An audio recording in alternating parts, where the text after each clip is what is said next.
Estamos con el fiscal general de la Nación, doctor Ramón Escobar Salón.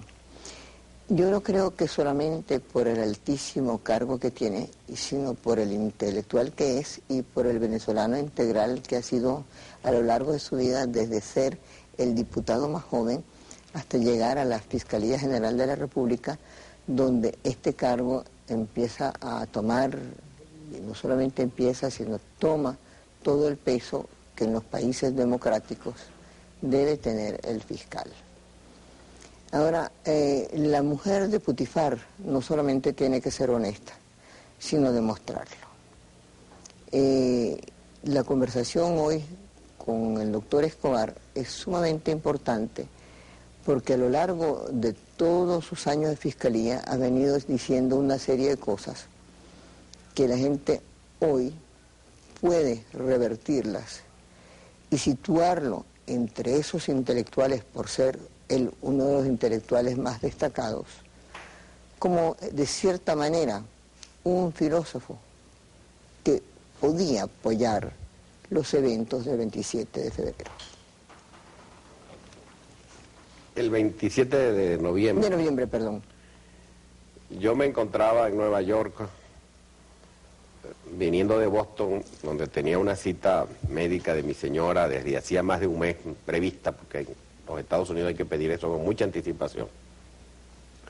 Cuando me llamaron a las 4:30 de la mañana, hora de Nueva York, 5:30 hora Caracas. 5:30 aquí, para decirme lo que estaba ocurriendo. Mi reacción fue la de siempre, di las instrucciones de inmediato de lo que creía que debía hacerse y se fue haciendo durante el día. Todo el día estuve en contacto con Caracas, me llamó mucha gente y algunos venezolanos que se encontraban allí que supieron que yo estaba en Nueva York. Y me comuniqué con nuestro embajador en Washington y, en fin, tuve contacto con la situación. Traté de venirme la misma tarde, pero el aeropuerto de Maiquetía estaba cerrado. El día siguiente estaban suspendidos los vuelos, de modo que tuve que venirme el domingo. Ahora, mi situación frente al golpe no puede ser sino la que siempre tengo y he tenido, de estar en contra de toda manifestación de violencia, por una parte, y de un cambio de gobierno que no sea con los votos del pueblo. De modo que yo no tengo nada que aclarar en el sentido de que pueda tener algún grado de aproximación con los golpistas o con los que organizaron o idearon esta actitud de rechazo al sistema constitucional, sino de decir lo que siempre he dicho. Creo que todo cambio hay que hacerlo dentro del sistema constitucional y preservar el hilo constitucional.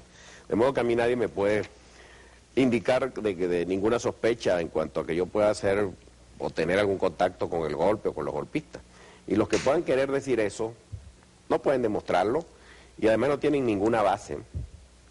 Me vinculan con el doctor Uslar Pietri, pero si yo soy muy amigo del doctor Uslar y todo el mundo lo sabe. Y además no es una amistad de ahora, una amistad que... No, además es una amistad política y una ideología común. Personal e intelectual, es de muchos años atrás y no ha tenido que ver con la política, puesto que hemos tenido diferencias políticas importantes en un momento determinado. Y sin embargo la amistad se ha preservado, lo cual es muy raro. ¿En este momento tienen diferencias políticas? No, en este momento tenemos muchas coincidencias, pero también el doctor Uslar tiene su personalidad y yo tengo la mía, y él tiene sus apreciaciones, y en general coincidimos sobre muchas cosas. Puede que no tengamos 100% de identificación en algunos criterios, porque es natural que eso no ocurre nunca, que haya una identificación del 100%.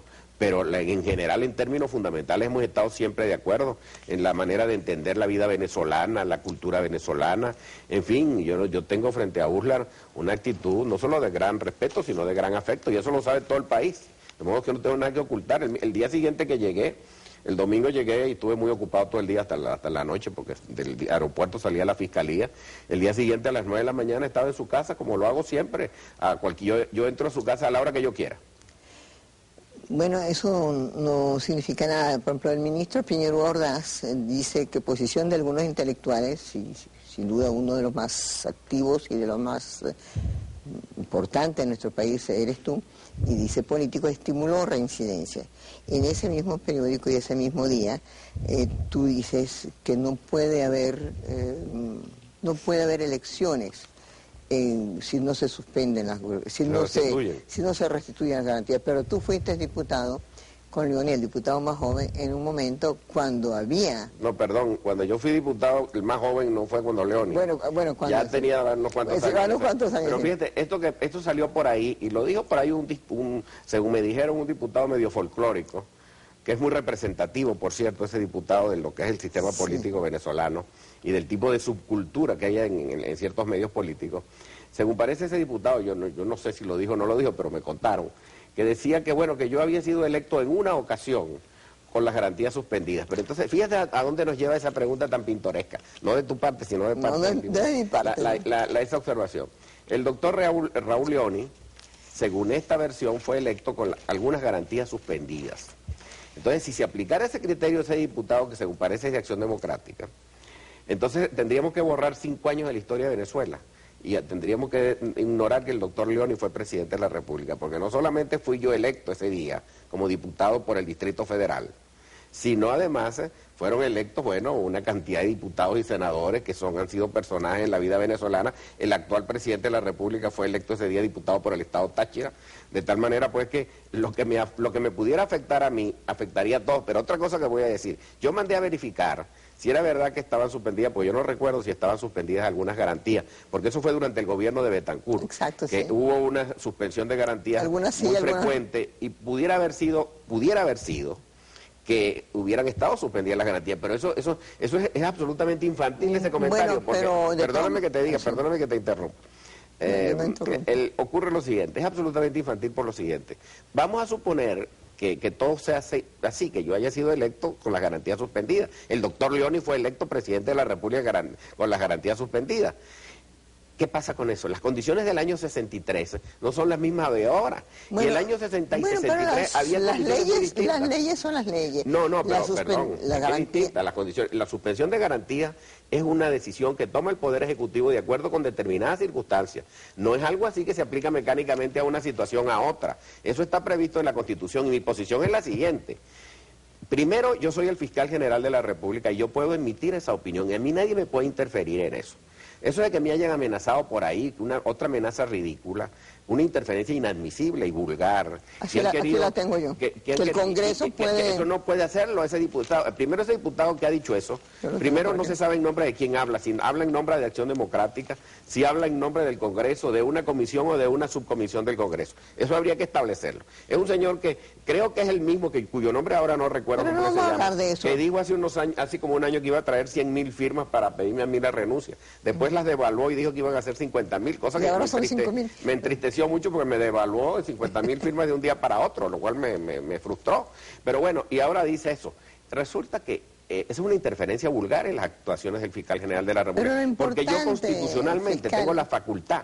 Yo tengo constitucionalmente la facultad de poder decir lo que dije. Y la prueba está que yo dije ese día que no consideraba que era un ambiente propicio celebrar elecciones con garantías suspendidas, y el mismo día el gobierno restituyó casi todas las garantías, faltan algunas.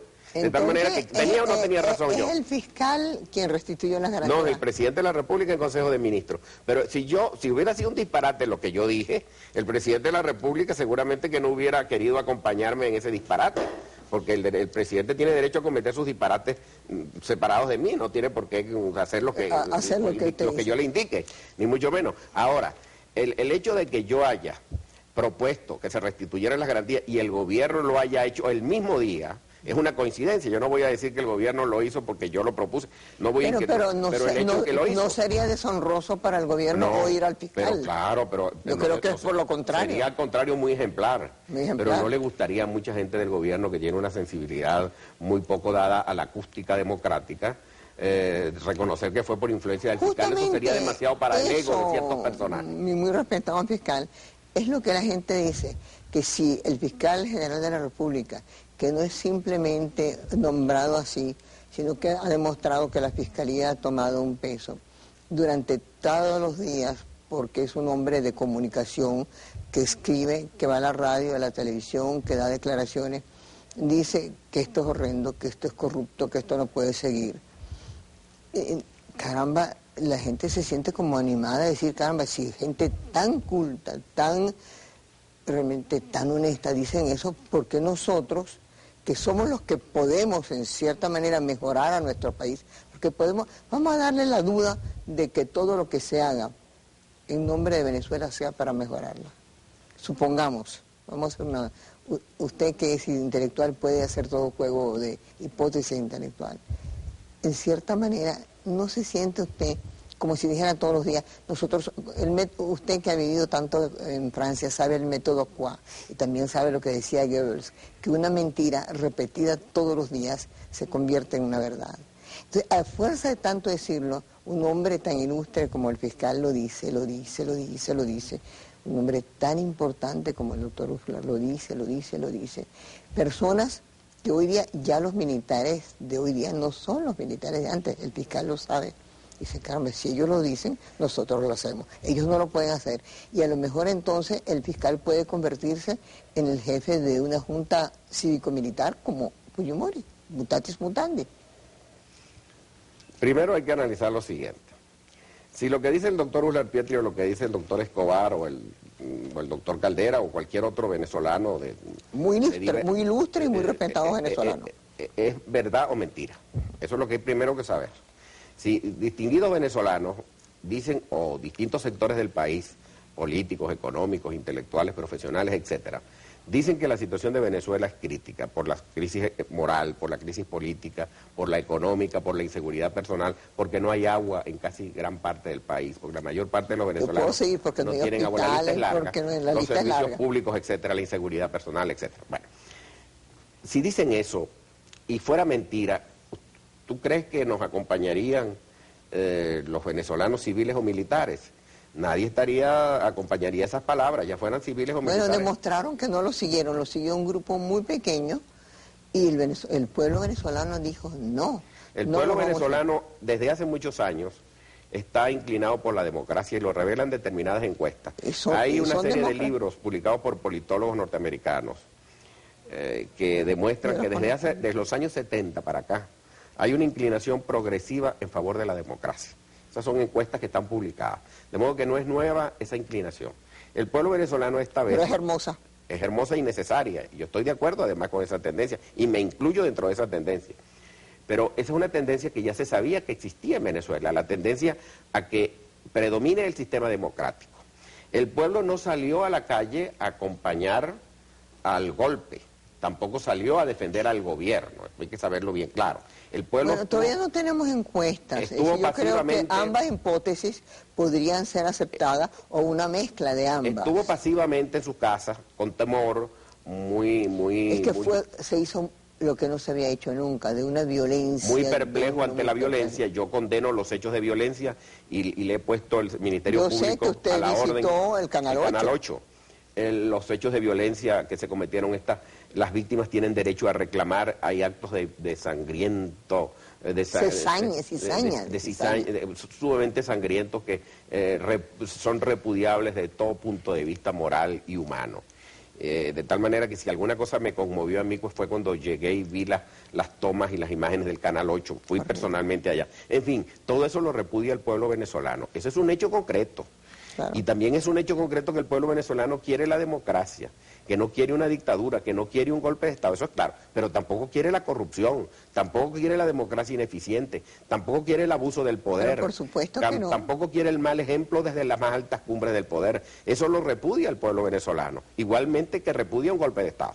Entonces eso hay que tenerlo claro. Yo creo que eso está muy claro, pero podría estar más claro, y eso es lo que vamos a tratar después de que yo les diga, de un buen ejemplo a seguir, que es el ejemplo de arborizar, el ejemplo de conciertos para todo el mundo gratis que hace el Banco de Venezuela, sin hablar, por supuesto, de todo lo que un banco debe hacerlo en favor de la gente que lo usa, que son muchas, que es el Banco de Venezuela. Vamos a seguir la interesante conversación del fiscal general de la Nación. Sigan con nosotros.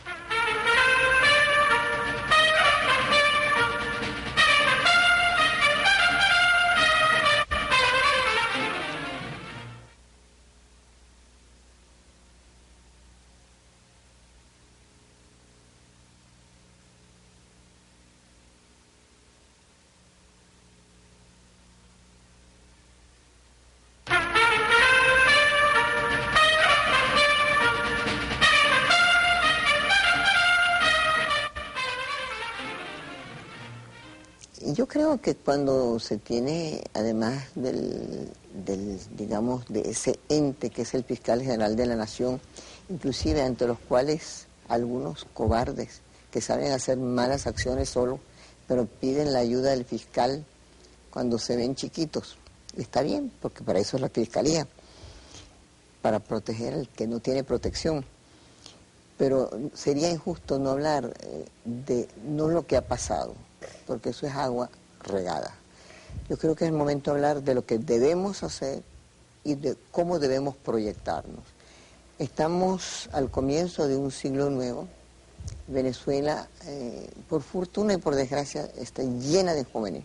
Si tiene una población que a mí me asusta, porque yo siempre he estado, porque tuviéramos una población más pequeña pero mejor formada.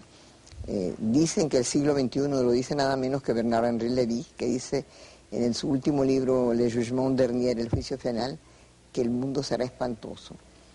Pero estamos nosotros en Venezuela en vísperas de 1993, un año electoral. En el primer trimestre deben lanzarse los candidatos presidenciales. El país entra, por tanto, en un año clave para el sistema y para la democracia venezolana, que deseamos que sea diferente, todos. De una solución inteligente en 1993 va a depender la suerte de los próximos 5 años del quinquenio, que nos va a poner justos, así, en la puerta del siglo XXI. En ese momento el doctor Escobar estará todavía en plena actividad política e intelectual. Yo quisiera hacerle una pregunta muy específica, que pretendo también obtener respuestas útiles para la orientación de la gente. En primer lugar, ¿qué le exigiría a Ramón Escobar Solón, no ya fiscal, hoy fiscal no se sabe, al presidente de la República para que 1993 fuera año propicio para una campaña normal y para la garantía de la estabilidad constitucional? Y segunda pregunta, para que usted tenga tiempo de contestarme, ¿qué le exigiría usted a los partidos, a los grupos de presión, a las individualidades que tanto influyen sobre la opinión pública de los medios, para que ese año sea un año posible como puente, no para una democracia perfecta, pero sí bastante menos imperfecta? Muy buena pregunta, Sofía. Voy a tratar de contestarla lo más sintéticamente posible. No, le doy todo el tiempo que el canal me lo permite. Bueno, muchas gracias. En primer lugar, yo creo que hay un problema de clima histórico. Por eso me preocupa mucho esta suerte de nostalgia que se muestra un poco en las palabras del presidente de la República y de algunos ministros y de gente del gobierno, que parece que estuvieran viviendo los años 60. Parece que estuvieran homologando la realidad actual con los años 60. No se parece en nada la crisis que enfrentó Betancur en los años 60 con esta actual. Es distinta. Estamos en 1992 y las condiciones del país son muy diferentes a las de entonces. Eso es lo que yo creo que hay que comprender, que este es otro país. Este es otro país y otro clima histórico. Entonces eso es fundamental. ¿Cuál es el primer punto en que hay que centrarse en Venezuela para cualquier cambio? Primero tiene que haber un orden. Que el país pueda confiar en que hay un orden y una previsibilidad. ¿Cómo va a funcionar? Pero, señor fiscal, eso es una palabra extraordinaria. Pero, ¿cómo se logra? Eso no es que se saca no de es milagroso, pero no es milagroso. La peor manera de que una carta no llegue es no escribiéndola. Así pasa con el orden público. Si aquí no ha habido interés en resolver este problema, esta vergüenza del retén de Katia o todas estas cosas, es porque el gobierno nunca le ha puesto interés a eso. Y no solamente el gobierno actual, varios gobiernos anteriores tampoco le pusieron atención a eso. Por eso es que aquí no hay orden público. Fiscal, usted ha sido ministro de Justicia. Hace 30 años casi. Sí, pero usted siempre ha sido un hombre inteligente y siempre preocupado por Venezuela. ¿Usted no cree que en vez de tanto llamar a la oscuridad, más vale prender una vela? Pero es que no se prenden tampoco las velas que se necesitan prender.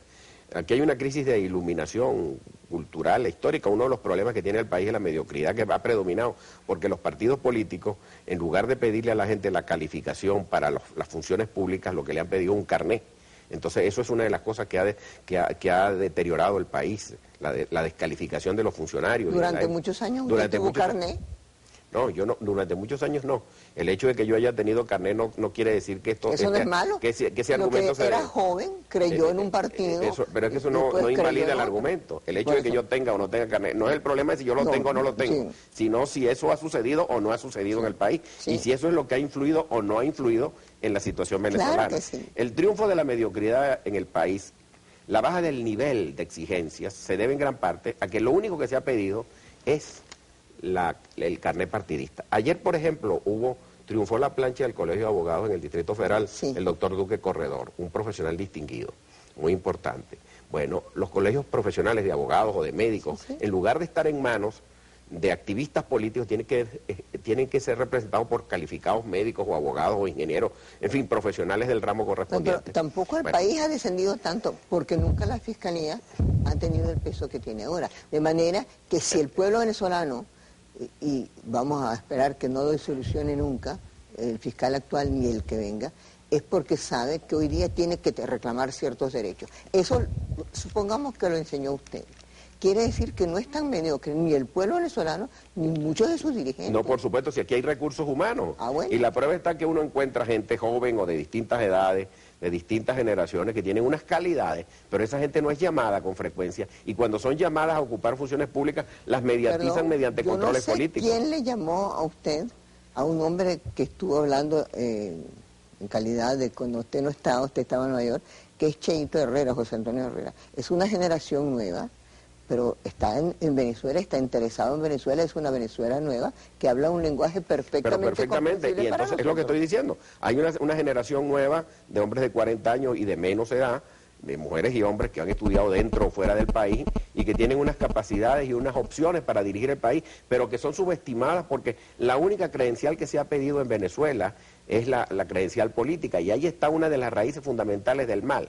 Pero volviendo a cuáles serían las condiciones que se requieren para mejorar el país en 1993, que fue la primera pregunta. Yo creo que lo primero es situarse en el clima de que estamos viviendo 1992 y no 1960.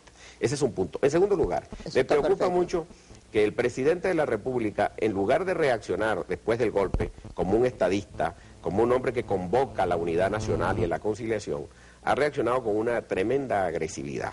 Y la reacción igual de ciertos medios políticos progubernamentales es el de manejar el viejo lenguaje que ha demostrado en 1948 y antes del 48, ha demostrado que no es el lenguaje que los venezolanos quieren y necesitan para expresar sus ideas y sus realidades o sus inconformidades. Entonces yo considero... ¿Qué es lo que le pediría a usted? Que tiene que tomar una contraposición. Usted dice que usted nunca llegaría por un golpe de Estado, que usted no aceptaría ser presidente de un golpe cívico-militar, o cívico. Entonces, si no me equivoco, está en la cincuentena, ¿no? No, en 66, muy claro. Bueno, entonces, en 1993, cuando haya elecciones, estará en una edad perfectamente para gobernar, pero será un hombre que tampoco será de la generación de los que tienen 40, que son con la gente joven de Venezuela. Pero eso no implica que no pueda tener la experiencia y la capacidad para decir qué es lo que Venezuela realmente necesita de su presidente, de sus dirigentes. Tampoco es la cuestión cronológica, mecánica. Es la cuestión el problema no es la edad, sino la actualidad. Lo que se le requiere, lo que se le pide a los hombres que dirigen el mundo es que estén en el mundo en el que viven, que representen la realidad contemporánea en la cual están viviendo. Si se maneja una realidad moderna, con hechos modernos, con una mentalidad del pasado, pues está fuera de la actualidad. Entonces el problema en las generaciones no es el hecho físico de la edad, sino la capacidad para comprender el mundo en que se vive. Ese es el problema. La inteligencia es saber manejar las situaciones. Eso está dicho por psicólogos desde muy ramplones hasta muy inteligentes, es manejar las situaciones.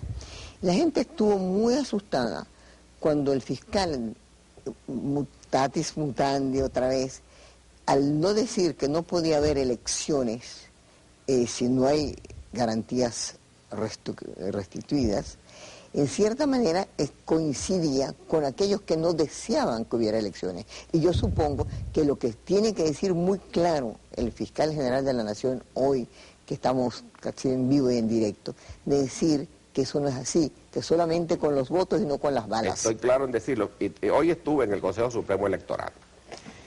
y le hice una visita al Consejo Supremo Electoral, porque mucho antes del golpe yo había dicho lo siguiente, con motivo de la proposición Aguilar en el Senado, dije que para preservar las elecciones de gobernadores y de alcaldes y de concejales, de cualquier otro hecho político nacional, que se pudieran dividir, se podrían haber, si se hubiera aprobado lo del referéndum, se establecía que un domingo se hiciera la elección para los alcaldes y gobernadores y consejos municipales, y el otro domingo, el siguiente, para aprovechar la infraestructura de la Operación República y evitar mayores costos, se hacía la consulta sobre el referéndum. Eso fue una posibilidad, que yo no lo hice como proposición, sino como una posibilidad.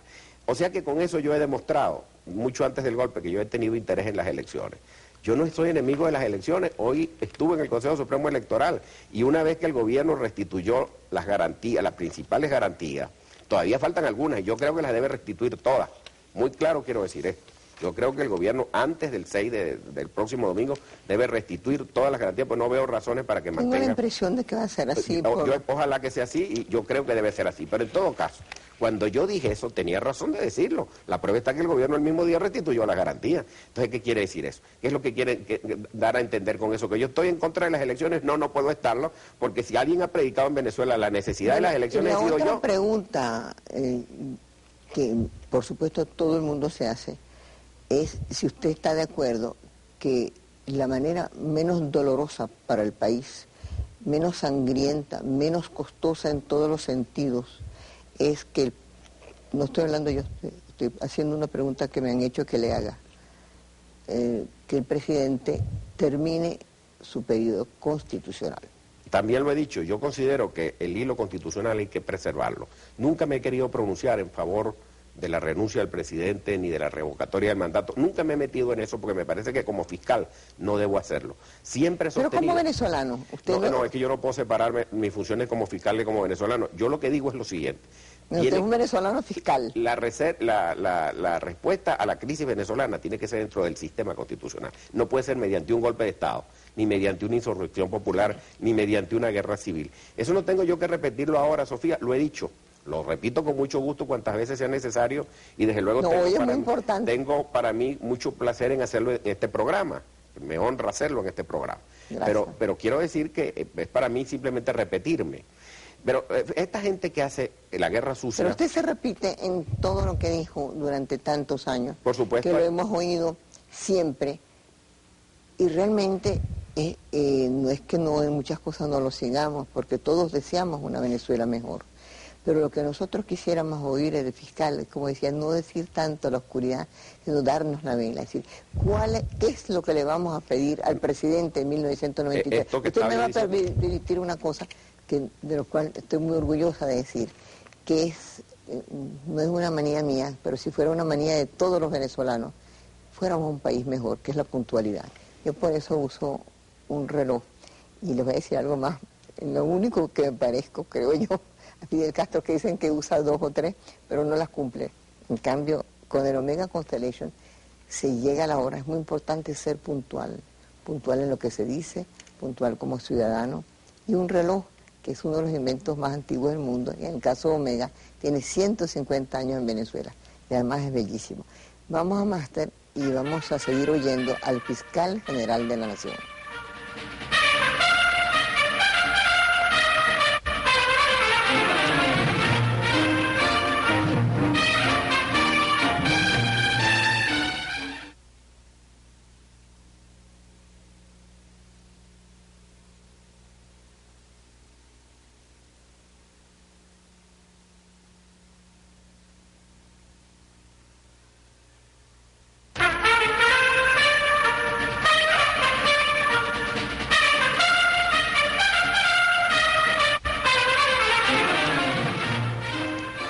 Estamos con el fiscal general de la Nación y él más que nadie puede hacernos un perfil, lo que llamamos a veces los reporteros, de lo que deberíamos pedirle y por lo que deberíamos votar para un nuevo presidente de la República, porque es por elecciones que lo vamos a tener. Yo creo que en primer lugar se necesita un ambiente de conciliación nacional. Hay que deponer las pasiones, hay que frenar a los mercenarios que hacen guerra sucia.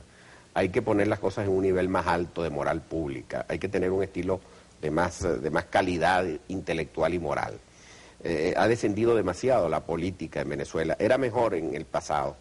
Se expresaban más ideas, había una discusión, había un debate. Yo propongo que haya un debate fundamental en el país, un debate de ideas, la cuestión del mercado, por ejemplo, la economía de mercado, la sociedad de mercado, las nuevas características de la sociedad civil, la educación, eso hay que debatirlo en Venezuela, porque no tenemos una crisis tremenda en la educación y en la salud pública, son temas fundamentales. Pero son temas fundamentales que cada gobernante dice lo mismo, son temas fundamentales, sí, pero no se discute, pero sobre todo no se ejecutan las cosas mínimas, de las cuales inclusive no se necesitan discusión, sino ejecución. Pero se requiere tener claro el destino del país durante un horizonte de 25 años por lo menos, saber hacia dónde va Venezuela.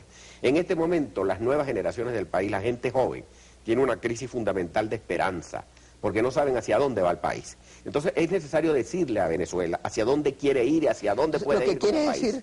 Lo que quiere decir usted, fiscal, es que hay una falta de liderazgo. Hay una absoluta falta de liderazgo, hay una crisis total. Pero los liderazgos, entonces, en cierta manera, usted se lo achaca a los jóvenes, porque cuando usted era joven, usted era líder, y cuando Raúl León era joven, era líder, Mira, y cuando Rómulo Betancourt era joven, era líder, hay una gran y cuando Rafael Caldera era joven, era líder. Hay una gran pasividad en el país. Este mismo hecho de que la gente no tenga... Pero tienen la culpa quizás ustedes mismos. Bueno, la culpa puede ser múltiplemente repartida, pero el hecho concreto, tampoco todos los...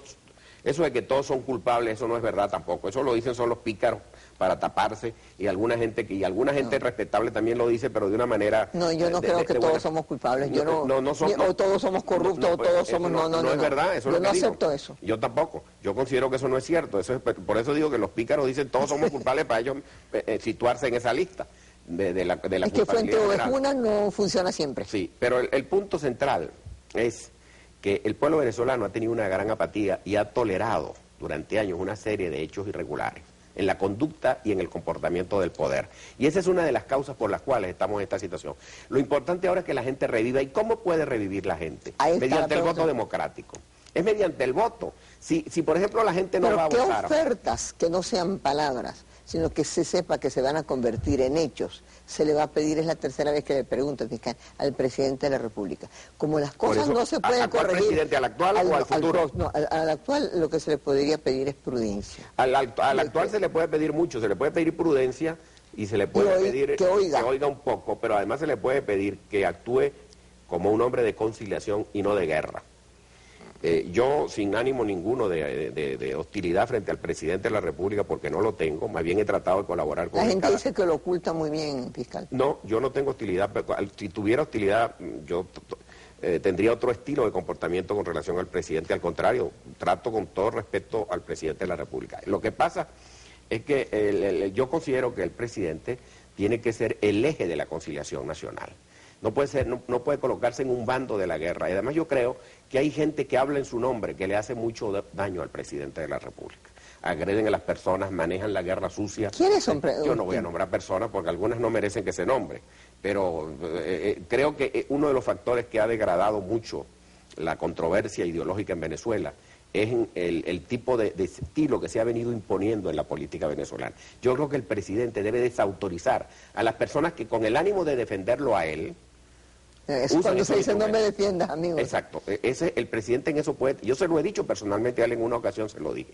Él puede desautorizar a gente que hable en su nombre. Él puede desautorizar a muchas personas que dicen manejar asuntos públicos en su nombre o mediante su influencia. Él puede desconectar a muchas personas que quieren situarse en torno a la presidencia de la República. En fin, él se puede defender de todas estas influencias y buscar más aliados en la sociedad democrática venezolana, en el país nacional, que los hay. Vamos a decirle un golpe, porque por fortuna no triunfó, pero con lo que ha sucedido, con la coyuntura actual, nos hemos atrasado, porque es decir, el Canal 8, vamos a decir el ejemplo, estaba en pésima situación, pero ahora está en tales condiciones que es mucho más costoso en un país que está en mala situación económica. Si los hospitales estaban mal antes, después de lo que han tenido que atender 200 o 300, están peor. Entonces, ¿cómo se le va a pedir al nuevo presidente, que habrá que pedírselo, si no le vamos a dar los votos, cómo tiene que actuar para que todos los venezolanos no digamos que todos somos culpables, sino todos vamos a hacer a Venezuela? Pero es que el presidente tiene que ser, lo primero que tiene que ser, tú te estás refiriendo al futuro próximo, presidente, sí, el próximo. tiene que ser el líder del país. El jefe del Estado es el líder de la nación. ¿Vale? Si no es el líder, es lo que pasa en México. ¿Por qué en México hay un proceso de transformación bastante acelerado? Porque un hombre que ha revelado grandes calidades se ha puesto al frente del país. No, ha empezado por perseguir, hay una economía que está floreciendo. Pero porque hay un jefe de Estado a la cabeza del cambio. Y ha habido otra cosa en México muy importante, que el cambio político se ha hecho junto con el cambio económico. No se puede hacer un cambio económico sin el cambio político. Pero no podemos negar que en México, con todo el respeto hacia un país que queremos tanto, la corrupción nunca ha estado ausente. No, por supuesto, pero el presidente ha hecho mucho por combatirla. Él ha empezado incluso por perseguir a gente que lo apoyó a él en su campaña electoral. Fue las primeras medidas que tomó, fue contra gente de su propio entorno político. Y eso le dio una gran credibilidad al presidente Salinas en México. Pero la cuestión fundamental que yo quiero señalar en relación con México es que en México se ha entendido que las reformas económicas no pueden realizarse sin reformas políticas. Y aquí se ha pretendido... Sin reformas sociales. Aquí se ha pretendido hacer una reforma de la economía de mercado, que yo estoy de acuerdo con eso, aunque no soy neoliberal, aclaro muy bien esto. ¿Tiene miedo a palabras de lo que tanto he estudiado fuera del país? Yo estoy en desacuerdo con el neoliberalismo porque... Quizás con la palabra, pero no con la ideología. Ese es un nuevo fundamentalismo que se ha venido imponiendo. Bueno, tomado así, sí. Salimos del marxismo, que era un dogmatismo, para caer en otro dogmatismo. Yo no estoy con ningún dogmatismo, ni estuve con el marxismo, ni estoy con el neoliberalismo. Pero ese es otro tema. Yo estoy con otra cosa muy distinta. Pero si está con la libertad económica, que corresponde a una libertad de pensamiento. Pero de otra forma, en otra forma. Yo considero que ese es un tema, ese por ejemplo es uno de los temas es un tema de discusión. Que yo lo propongo a la discusión pública. Bueno, ¿por qué no traemos a gente, usted que tiene tanto poder y tanta fuerza, a gente que piensa en diferente como un rebel o una cosa donde sí está muy clara que las libertades no pueden estar en un país donde no haya libertades económicas? Por cierto que a propósito del nuevo libro Rebel, acabo de leer el libro, nuevo libro donde dice sobre el presidencialismo, sobre la ineficacia del presidencialismo. Sí, esa es una de las pero cosas, sin embargo defiende a Mitterrand y ayuda a Mitterrand. Yo he venido planteando en Venezuela que una de las razones por las cuales la crisis del país ha llegado a estos extremos es por la obsolescencia y el anacronismo de la presidencia de la República. No es culpa del actual presidente, es de la institución tal como funciona. Que es una institución ¿Qué es ineficaz? Absolutamente ineficaz. La presidencia tal como existe en nuestro sistema constitucional. Usted que dice que no es, pues que está opuesto al presidente actual, ¿por qué no le regala ese libro, que es un libro extraordinario? No, yo creo que él tiene otros consejeros, que no necesita mis consejos. Yo creo que... Yo no consejo a él. Yo en todo caso, él no va a oír mis consejos, ni mis opiniones le interesan para nadie. Mejor es no hablar de eso, pero en todo caso, lo que considero es que en Venezuela... Usted no dijo que si no hubiera sido por usted, no hubieran sido terminados, es decir, terminada la suspensión de garantías. No, yo no he dicho eso, yo no he llegado a decir que fue por mí. Estoy diciendo que bueno, fue me han criticado que yo he pedido la restitución de las garantías y da la coincidencia que mis declaraciones salieron en la mañana y en la tarde fueron restituidas las garantías. Por favor, yo no estoy diciendo que fue por mí. Como no quiero que sea yo, miren lo que dice mi coordinadora, el señor Gato. Hay que respetar a los coordinadores, eso es parte del problema, que no respetamos en Venezuela a los coordinadores.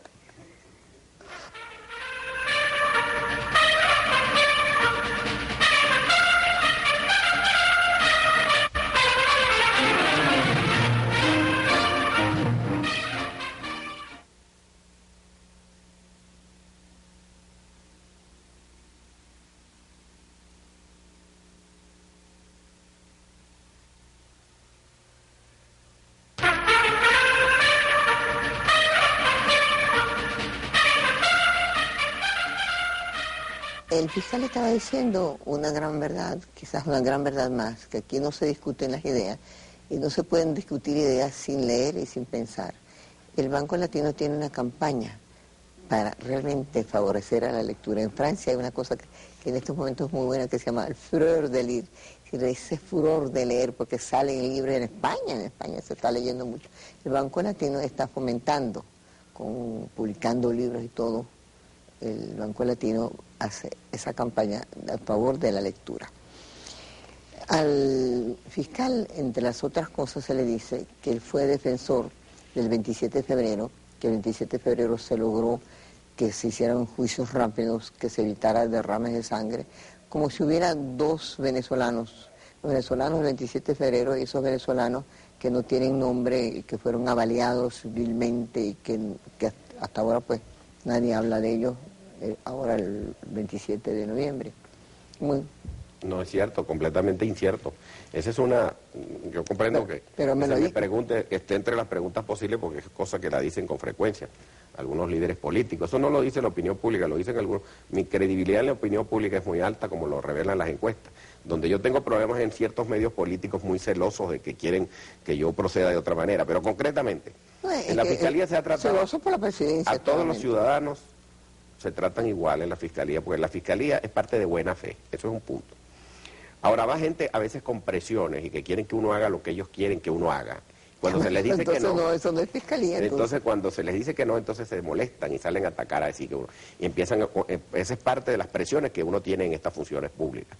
Pero yo las entiendo como un riesgo profesional, eso es parte. A mí me presionan todos los días en un sentido o en otro. Eso estoy acostumbrado, pero el problema para mí no es que tenga las presiones, sino que yo sucumba ante las presiones. Allá donde está el problema mío es defenderme de las presiones. Pero yendo al punto. ¿Nunca has sucumbido a ninguna presión? No, porque yo me defiendo de las presiones con la Constitución en la mano. O sea, yo hago lo que dice la Constitución.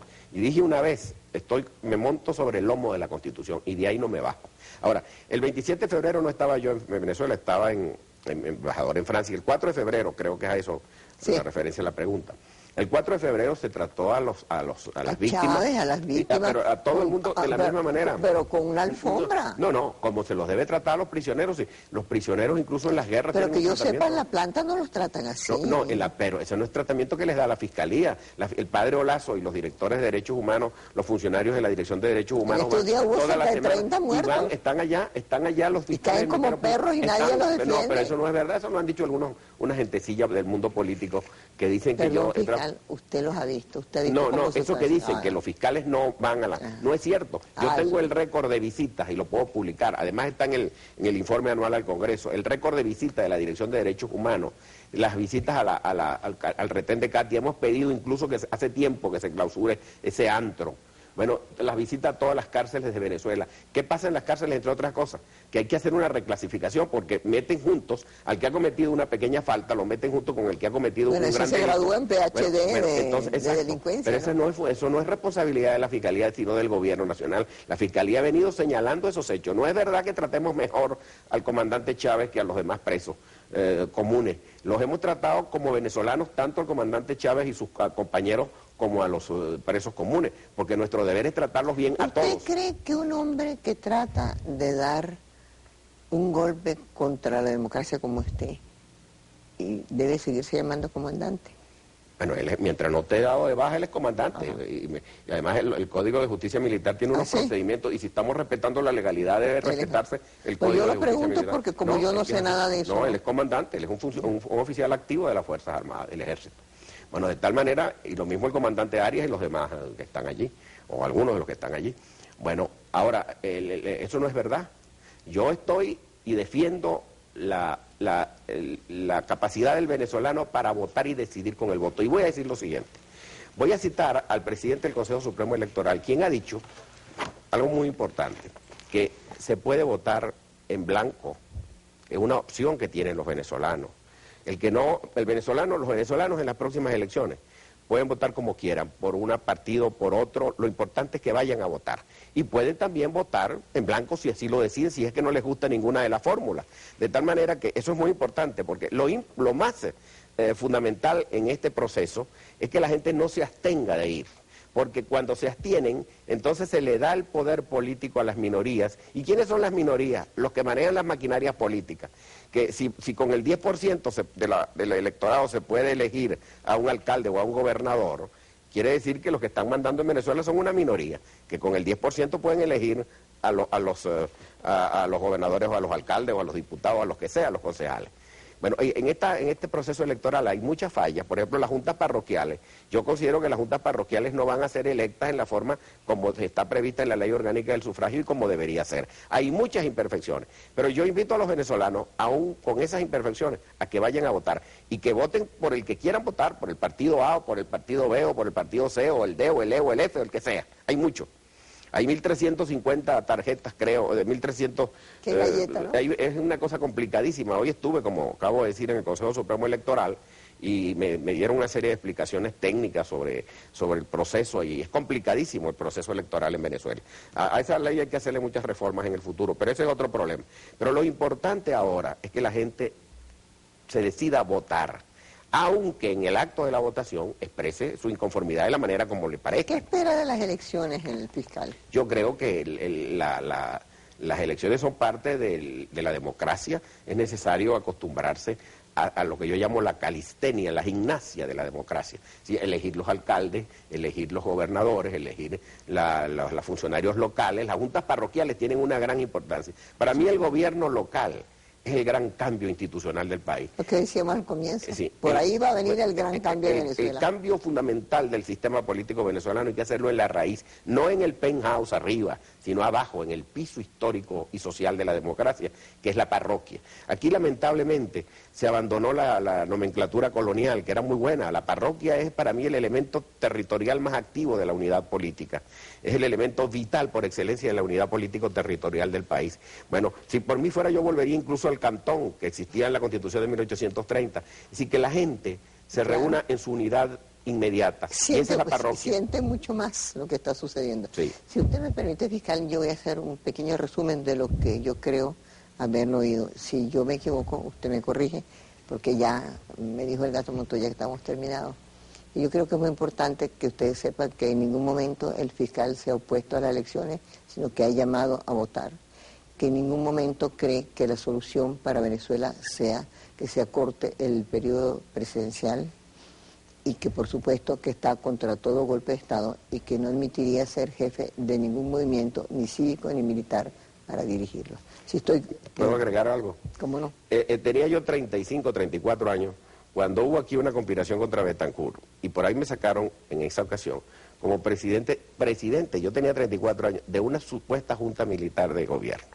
Y entonces el propio Carlos Andrés Pérez, que era entonces director general del Ministerio del Interior, muy amigo suyo en el ministro, entonces. Sí, el ministro del Interior era Luis Augusto Dubuc, él mismo declaró que yo no estaba metido en esa conspiración. Aparecía, no como presidente de la Junta, sino que entre los papeles que encontró la DIGEPOL, que era como se llamaba entonces la Policía de Seguridad del Estado, encontraron una lista de candidatos a formar gobierno, y efectivamente yo aparecí en esa lista, pero no quería decir que fuera, porque las listas, los que conspiran en este país están acostumbrados a llevar listas en su bolsillo. Hay mucha gente que lleva un gabinete en el bolsillo, y hay unos maniáticos venezolanos. Hoy hemos aprendido mucho. No, como no, hay maniáticos de golpes en Venezuela que llevan en el bolsillo un acta constitutiva, porque piensan de un gobierno militar, que los van a llamar a las 2 de la madrugada, porque si es después de las 2 ya no sirve. A las 2 de la mañana para constituir una junta militar de gobierno o una junta de gobierno, y ellos siempre aspiran, por supuesto, al protagonismo. Esos maniáticos, yo no voy a nombrar a nadie, pero existen. Entonces, quiero decir que los ha nombrado ya. Esa no puede ser la solución del país. La solución del país está en el ciudadano, y la solución de la democracia está en el ciudadano. Entonces vamos a invitar a todos, en nombre del fiscal, por supuesto en nombre de Visión y sobre todo en nombre de Venezuela, a votar por quien ustedes, pero para votar. Muchísimas gracias, muy buenos días, amanecerá y veremos.